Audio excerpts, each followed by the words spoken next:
Hai semua, selamat datang di podcast kami, podcast Catur.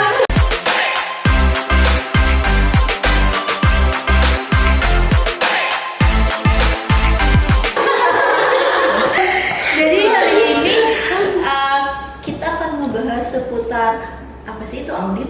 Audit itu ngapain aja? Dan ada hal terperinci lainnya, dan juga aku udah menyiapkan beberapa game dalam bentuk Q&A dan mungkin teman-teman kita bisa menjawab nantinya. Amin. Mungkin boleh kayak mau dites gitu ya ini ya. Iya, jangan takut, santai aja, santai aja, teman-teman Nongki audit gitu ya. chill, Aman. Jadi pertama-tama, karena kita ngebahas tentang audit teman-teman, dan akan membahas tentang audit yang lebih kompleks lagi, lebih dalam lagi. Mungkin teman-teman yang nonton ini belum tahu gitu, kayak Kak, audit tuh apa sih sebenarnya? Soalnya dari tadi kita nonton audit, tapi kok nggak ada yang ngebahas tentang audit tuh apa sih? Mungkin dari kalian boleh nih ngasih aku coba satu kata yang kalian bisa ini buat ya merepresentasikan audit. Nah, itu dia. Mungkin boleh dimulai dari siapa? Siapa kamu tunjuk? Kamu. Dah. Oke. Kamu. Oh, Kamu aja. Oh, kamu ya. Ya, kamu aja. Oke. Nggak jadi Akmal, guys. Kamu. Menurutku audit satu kata buat audit itu skeptis. Why?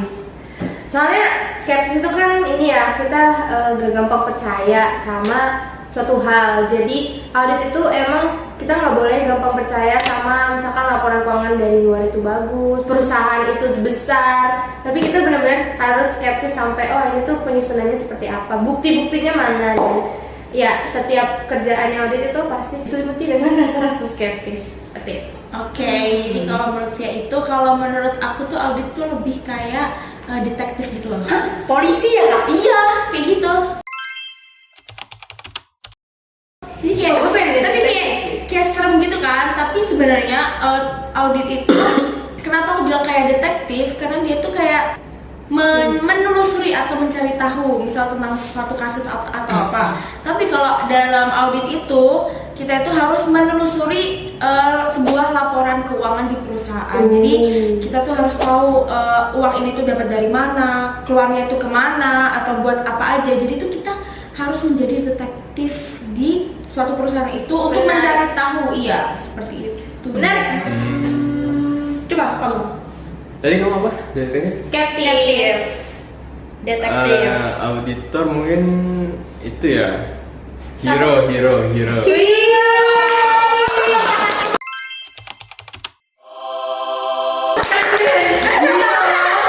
Iya, jadi maksudnya itu kan hero kan apa menumpas kejahatan. Menumpas kejahatan itu kan. Jadi kayak kan tadi sudah dijelasin kan apa? Dia ngecek alur perusahaan, uang kemana, uang keluar. Jadi kayak kan sama lah kayak hero gitu kan, numpas kejahatan. Ada di misalnya ada kejahatan di sini dia datang, kejahatan di situ dia datang, terus dia tumpas sampai akar yang mungkin kayak begitu kali kan. Soalnya auditor kan cari kesalahannya, kalau emang ada salah sampai ke akarnya kan. Iya. Pemulih ada ya? Iya, benar. Pemulih ini. Mungkin boleh Kamu dulu dong, kamu mana apa? aku satu kata tentang auditor itu terpercaya.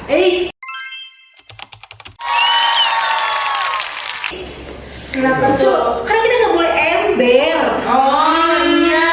Jadi kita tuh harus dipercaya oleh perusahaan. Kayak misalnya nih perusahaan itu emang udah jelek dari sananya, kita tuh nggak bisa ember ke orang-orang. Bahwasanya kita ngomong kayak tahu nggak sih perusahaan itu tuh jelek. Betul. Ya, gitu. Berarti itu berarti harus auditor tuh harus profesional. Iya. Dan Kompeten. terpercaya dan tidak ember. Masya Allah ya, kayak itu sangat-sangat merepresentasikan Ahlak mulia. Iya, Audit itu jadi kita harus mempunyai pendirian yang teguh gitu loh. Benar banget. Setelah aku dengar nih dari pembahasan kita berempat, mungkin yang nonton tuh akan ada di pikiran mereka tuh kayak, wah ternyata auditor tuh ribet ya, ngapain sih auditor tuh ngurusin perusahaan orang, kayak seharusnya tuh nggak perlu nggak sih ngurusin perusahaan orang gitu kan, dia punya internalnya mereka sendiri. Betul. Gitu. Ya, menurut kalian gimana Iya. dengan tanggapan itu? Ya. dulu. Boleh, mau dulu. Ya, Boleh deh, aku soalnya- kayaknya dia udah nggak sabar. Lanjut, boleh. Iya, jadi kan auditor itu kan ada auditor eksternal sama auditor internal. Jadi kenapa dibikin dua gitu? Ya, menurut gue sih auditor internal itu yang ngurusin operasionalnya kantor. Jadi setiap hari, setiap bulan tuh pasti ada auditor internalnya. Jadi auditor internalnya itu ngecek sesuai nggak sama yang disuruh atau sesuai nggak sama yang di perintah atasan gitu. Kalau auditor eksternal ya mungkin buat ngelihat perusahaannya ini baik nggak, perusahaan ilegal atau bukan ilegal, mungkin gitu sih pikiranku. Kalau ini ada yang mau nyambung? Kalau perusahaan eksternal tuh berarti dia nggak punya kantor ya? Perusahaan eksternal, iya, maksud perusahaan eksternal. Eksternal ya maksudnya mereka ngaudit perusahaan kita, nanti keluar opininya. Jadi di mata negara itu perusahaan kita dilihat baik gitu, baik berjalan dengan baik, legal tanpa ada masalah. Iya, jadi itu maksudnya tuh kayak eksternal itu tuh suatu pihak yang independen dari perusahaan itu gitu loh. Jadi ketika menilai itu dia nggak pakai apa ya, dia nggak ada campur tangan, nggak ada campur apa tuh bahasa? Campur tangan dari Nggak ada perusahaan dan Harusnya. nggak ada kepentingan yang emang harus mendorong ke perusahaan itu. Jadi Iya, ya iya. itu dia pihaknya sendiri, makanya ada audit eksternal, ada audit internal. Jadi Itu kalau misal udah di audit eksternal, jadi audit internal tuh dia nggak boleh ikut campur gitu loh, Iya, kan? iya. Jadi dia si audit internal itu dia juga harus kooperatif, iya kan? Iya, mau bekerja sama. Iya kayak iya, gitu. karena dari eksternal pun butuh apa? Butuh kayak Butuh bukti. Ya bukti-bukti itu kan semuanya dari yang internal kan, iya. Tapi kalian tahu nggak sih kayak audit itu bukan hanya di dunia keuangan. Emang ada di mana lagi? Kayak aku tuh pernah ngobrol sama kakakku kan. Kayak waktu itu cuma cerita bingung mau peminatan apa besok, terus kayak kepikiran audit. Ternyata abangku tuh dia kerjanya kan di kayak nyoba-nyoba apa namanya kayak produk-produk gitu. Nah ternyata di situ juga ada auditnya. Bukan hanya audit, makanya audit itu ternyata kayak dia itu yang ngecek apakah si karyawan itu atau divisi itu tuh udah sesuai belum sama prosedur-prosedur. sama SOP Iya, berarti. gitu. Jadi kalau di organisasi nih Nanti masuknya internal dong. Iya, ini audit internal. Iya. Tapi entah ya, maksudnya tadi kan dari tadi kita ngomongin audit internal tuh terkait keuangan. Ternyata tuh nggak keuangan doang. Gitu. Oh berarti dia ngawasin gimana pembuatan dari produk itu tuh udah Iya, apakah sesuai Iya. kualitas yang Benar-benar. memang dijanji Ditentukan dan ditentukan gitu. perusahaan itu Oh, gitu iya. kan. Dan gue kayak, oh ternyata audit tuh luas itu. Iya. Cuman gue waktu itu baru tahu audit waktu masuk akuntansi sih. Jujur. iya iya Siapa ya yang pernah mungkin denger? mungkin kita lebih seringnya kayak apa ya kayak pengawas gitu loh. Audit kan lebih kayak gitu, cuman kita Iya. taunya kayak ya udah pengawas aja gitu. Nah, dari tadi kan kita bahas tentang audit kan Audit. teman-teman. Iya. Nah, jadi sebenarnya garis besar tujuan audit tuh apa sih di sini nih? Karena mungkin yang ditangkap oleh penonton itu banyak banget, audit tuh luas banget. Mungkin boleh dikasih satu garis aja gitu kayak tujuan audit tuh apa sih sebenarnya? Diciptakan audit tuh buat apa sih sebenarnya? Mungkin boleh dimulai dari kamu.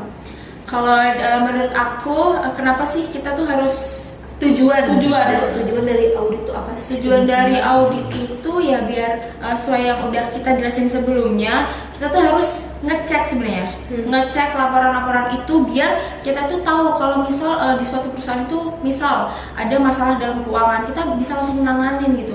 Kalau misal nggak diaudit, misal perusahaan itu ada misal minus atau ada pengurangan penghasilan atau laba, kita tuh nggak bisa nanganin dari masalah sekecil itu. Jadi ntar malah merambat gitu loh. Jadi ntar perusahaan tuh bisa aja kayak misal jadi kolaps atau jadi langsung tiba-tiba rugi atau gimana kayak gitu.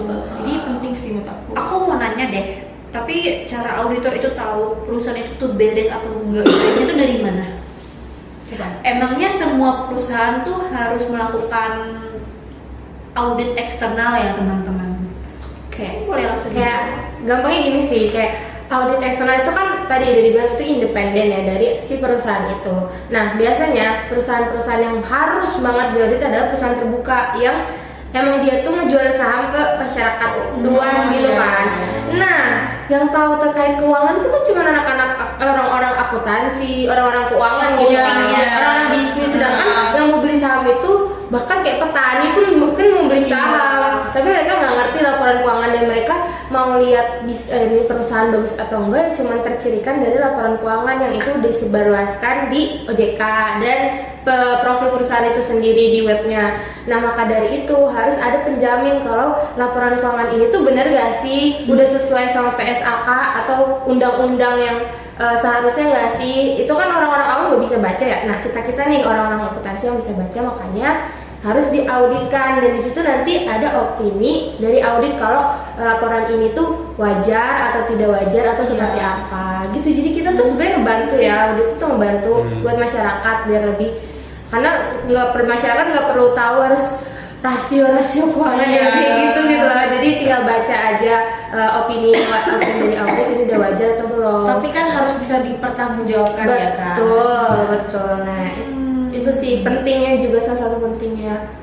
Tapi aku masih penasaran yang tadi kan audit itu kan membuat laporan nih isinya opini ya. Kan opini itu berarti bisa disampaikan ke stakeholder nggak sih, atau orang luar atau orang perusahaannya aja yang boleh lihat opini hasil audit itu? Bahkan menurut aku hasil audit itu cuma bisa dilihat oleh dewan komisaris deh kayaknya. Yang bagian terpenting-penting aja nggak sih? Kalau itu apa? Kalau misalkan eksternal dari Eksternal kan Iya, maksudnya? eksternal. Sebenarnya kalau dari eksternal itu ada di laporan keuangannya. Itu kalau kita baca, kita buka laporan keuangan itu awal-awal tuh ada opini audit. Opini audit. Opini audit. Nah itu di situ ada lembar di mana di situ audit ngasih tahu kalau laporan ini sudah diaudit dan hasilnya itu seperti apa, dan itu emang disebarluaskan di laporan keuangan si perusahaan. Oh berarti semua orang bisa tahu ya? Bisa tahu. Satu perusahaan. Iya, semua masyarakat se Indonesia karena kayak yang diomong Via yang kita kayak misal mau ambil apa ya, mau invest kayak gitu, itu kesimpulannya itu dari situ. Sebenarnya kayak awal mula diperlukannya audit tuh di situ sebenarnya sih. Cuman sekarang kayak kita juga belajar tata kelola manajemen. Iya, kita Itu belajar kan TKMR. kayak ternyata urgensi untuk perusahaan punya kelola yang baik itu bukan hanya buat dipercaya sama orang, tapi yang benar-benar dia kalau bisnisnya mau bagus itu kelolanya harus bagus gitu. Jadi ternyata nggak sebatas perlu kepercayaan aja buat gue mau Perlu invest di bukti, sini. Iya, perlu bukti. perlu data yang ini berarti kan? Yang akurat. Iya. Bahkan audit juga bisa turun lapangan loh guys. Iya coy. Kita kayak dengan jadi polisi, intel dan apa tadi detektif. Iya.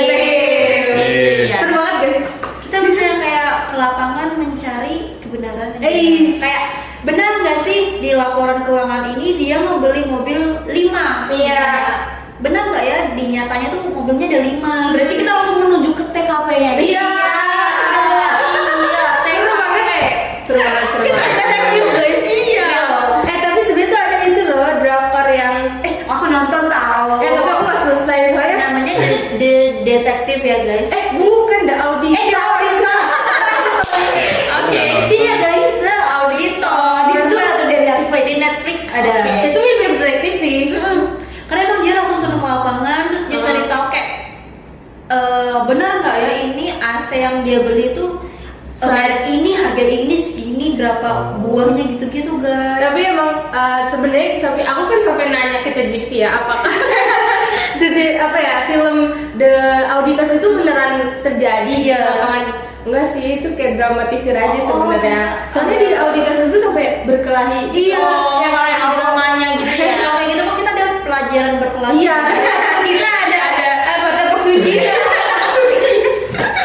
berkelahi berarti itu tantangan auditor nggak sih? Jadi Iya, kayak benar-benar. kita ibaratnya masuk rumah orang gitu kan. Kalau orang yang izinin masuk ya berarti dia nggak ada apa-apa kan, nggak ada something strange gitu kan. Yes. Kayaknya berkelahi di situ yang maksud kita berkelahi dengan hati dan pikiran. Kita nggak boleh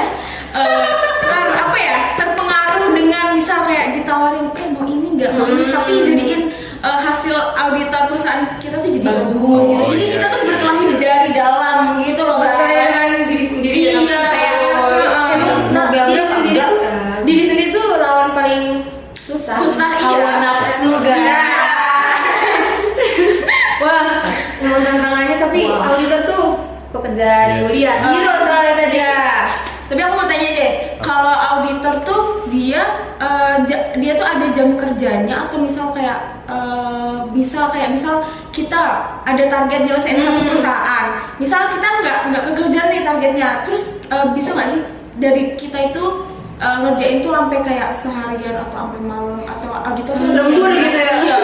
Atau Iya, emang harus kayak gitu apa? Enggak nggak sih? Ini kalau menurut aku ya, ini menurut kamu auditor internal atau eksternal?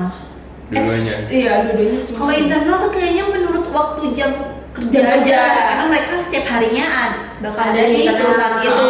Kalau eksternal? Kalau eksternal itu ada namanya peak season guys. Peak season itu antara bulan Oktober sampai bulan Desember itu untuk mengusut keuangan mereka selama 1 tahun gitu. Apalagi kalau kamu nanya tadi jam kerja, Iya. apalagi di peak season itu guys, peak season itu Nggak ada jam kerja. kayaknya nggak ada jam kerja karena emang benar kita harus lembur setiap hari, bahkan dari pagi ketemu pagi, jadi kita masih mencari tahu kejanggalan dari perusahaan itu tuh apa gitu. Apa yang terjawab? Tapi kok kalian masih jadi auditor? Iya, maksudnya iya kan? Kayak jadi capek itu guys. Iya, kayak udah berkelahi lah, terus jam kerjanya kayak bolak-balik gitu. Kenapa ya butuh uang banyak? Itu adalah alasan yang Alasan paling masuk utama. akal, iya. Berapa ini sepil kayaknya dikit. Iya. Gede sih gede. 2 digit sih auditor tuh. Kalau Cuman bisa ya- dikit-dikit. Kayak enggak, yang awal aja 2 digit, apalagi yang udah senior. Yang fresh graduate aja bisa aja dapat 2 digit. Dikit. Ya itu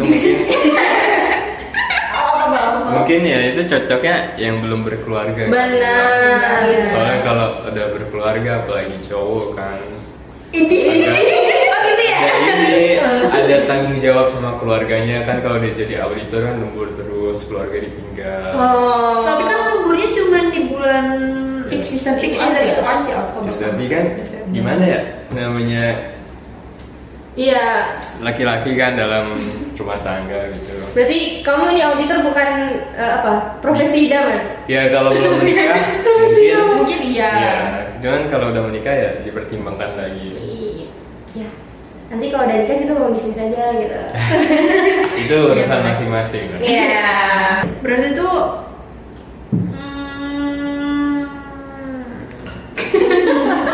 Ini sih awalnya tuh aku bingung loh, kayak mungkin teman-teman di sini tuh juga bingung kayak wah ternyata audit tuh Kayak complicated gitu. Iya. complicated, ribet banget. Tapi ternyata ini nih kerjaan yang sangat penting untuk Tapi emang ribet. merusak. Iya, emang Iya itu sih. penting. Ribet tapi penting. cuman penting iya. Jadi Iya, kayak jadi yang mau nggak mau harus gitu. ada yang di Iya. situ gitu. Dan kita yang udah masuk ke dunia akuntansi, jadi harus ya. Lebih tahu lagi seberapa ribetnya itu kan belajar. Kalau kalian pengen tahu seribet apa, kalian masuk aja akuntansi guys. Halo, aku boleh maba dicoba. akuntansi. Kalau mau coba boleh dicoba. Tapi seru kok, seru. Seru. Terus Sejujurnya. seru. Kita jam keempat yang dari itu kan sangat-sangat aktif ya. Aku masih bisa make up. Aku juga. Aku Oh, bisa malas bisa. guys. Seru. Seru. Tenang, Pak. Jadi teman-teman di sini aku sudah menyiapkan beberapa pertanyaan untuk kita, termasuk aku teman-teman. Jadi mungkin sabar ya. Kayak apa nih? Pertanyaan kayak mau kuis ya. Ini kayak jadi di kita kalau setiap presentasi itu tengah-tengah ini ada kuis. Pertanyaan iya kuis. Tapi ini pertanyaannya sangat tertutup dan mungkin mereka ini tidak tahu guys pertanyaannya ini apa. Oh my god. Takut Coba dia. dijawab. Ada 5. Sabar. Ya ampun nggak sabar. Ada 5. Satu orang dapat 1, satunya Eh, sebentar guys. Di sini ada 5, satu kita satu 4 lebih 1 itu nanti deh diobrolin. Boleh diambil dari Aku Yang kecil. aku yang ya agak ini. panjang. Harusnya dong, pokoknya panjang ya. Ini free. Free. Free. Boleh dibuka kan? Boleh. Boleh langsung Eh. dibuka teman-teman pertanyaan kalian. Sebenarnya kalau yang buat diri aku tahu karena aku yang ngebikin. Wah, curang gak sih? Oh, ternyata nggak terlalu panjang. Menarik. Alright. Coba dulu. Mungkin, nah karena dari tadi aku sistemnya nunjuk, kita sekarang timpa. Oh. Hey. Dia yang keluar pertama, dia yang duluan ngebacain. Oke. Boleh. Hong timpa alayung gambreng. Om timpa kali gambreng. Gambreng.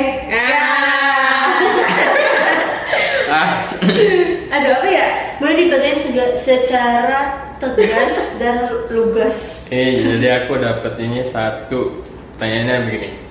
Gimana cara auditor pastiin transaksi perusahaan tuh tidak ada yang fiktif atau palsu dalam siklus pembayarannya? Fiktif itu apa sih? Nah, fiktif kan gampang, jadi Itu- palsu. Jadi kayak Fiktif transaksi kayak cuman formalitas itu kayak transaksi yang di sini datanya ada nih mobil 5 juta, 20 juta. Cuman Mobil mana 20 juta? Bisa Bisa. Bisa. mobil 20 juta, cuman ternyata kagak ada mobilnya. Nah, mungkin begitu. Oh iya. Nah, gimana tuh? Ya kan auditor ini ya kerjanya emang ngecek siklus pembayaran kan, nge-stop opname juga bisa. Jadi kayak auditor tuh emang udah termasuk kerjain ini gak sih? Apa? Ini Ya, ngejahit. cari siklus pembayaran itu yang Emang sebenarnya tujuan aktif, awal itu ya? palsu gitu. Iya. Jadi kayak cara beda ini ya auditor mungkin bisa compare sama tahun lalu atau enggak bisa langsung ke ini sumbernya, lihat langsung gitu, atau enggak dari struk bisa lah. Struknya kan kita bukti pembayaran itu kan, kita auditor tuh pasti perlu sampel kan bukti pembayaran itu. Nah, auditor tuh biasanya lihat dulu tuh sampel perusahaan tuh butuhnya berapa. Nah, itu tuh cara nentuinnya ada juga, tergantung perusahaannya itu masuk ke apa tuh? Sampel itu apa sih?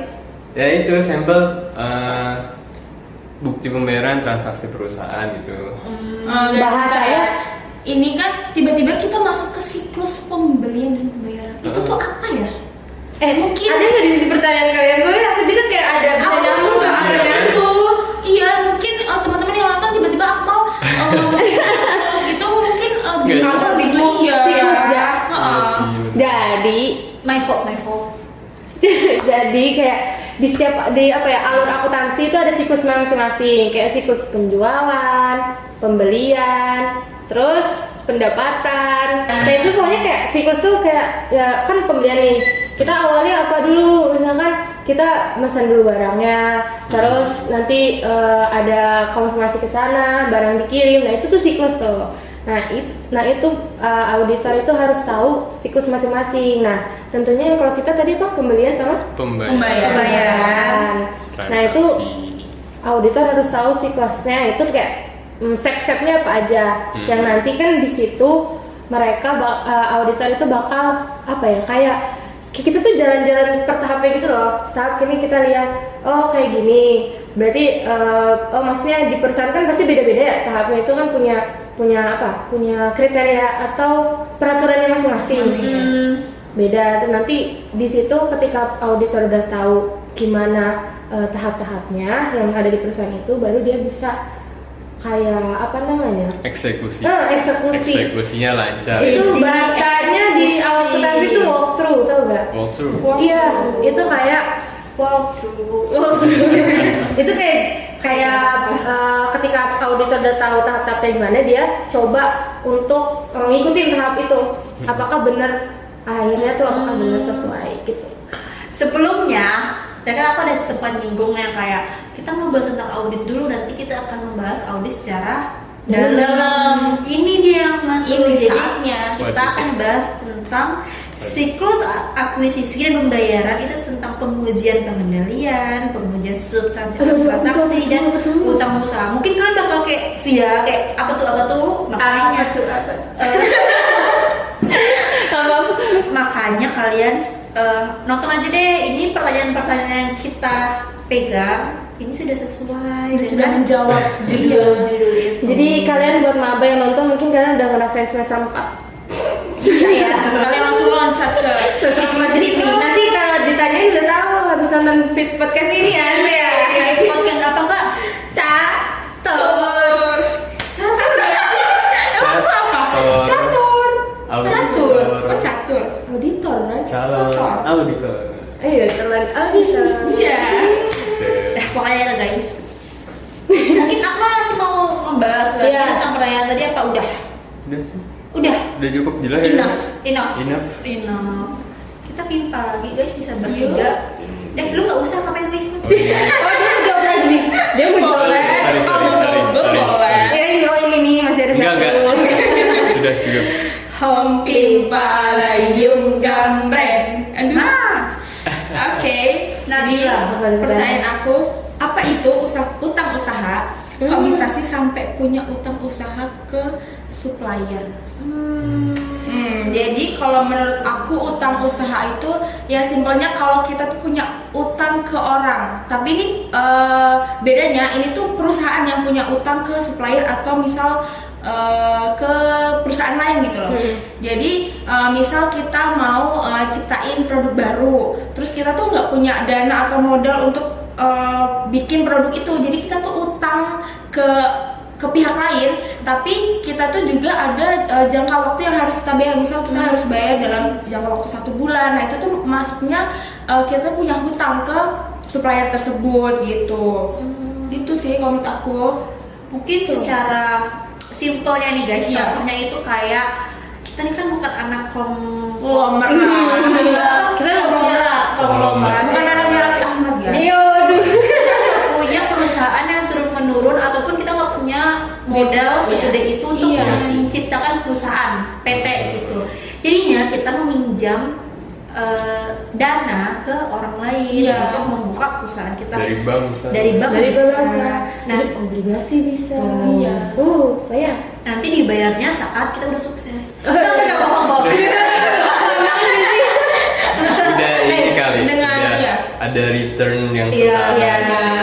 gitu. Udah untung nih kitanya, Nah. jadi kita membayar ke yang kita utangi itu. Dan- Jadi utang usaha kita hilang. Dan utang itu bukan sesuatu yang buruk nggak sih? Iya. Itu nggak selamanya buruk karena utang Iya. itu ada dua, ada utang konsumtif, ada utang produktif. Apa tuh Kak? Kalau konsumtif ya kita ngutang buat konsumtif, maksudnya Impulsif. iya, buying dan ya udah buat memenuhi Keperluan kepuasan Iya, keinginan kita gitu.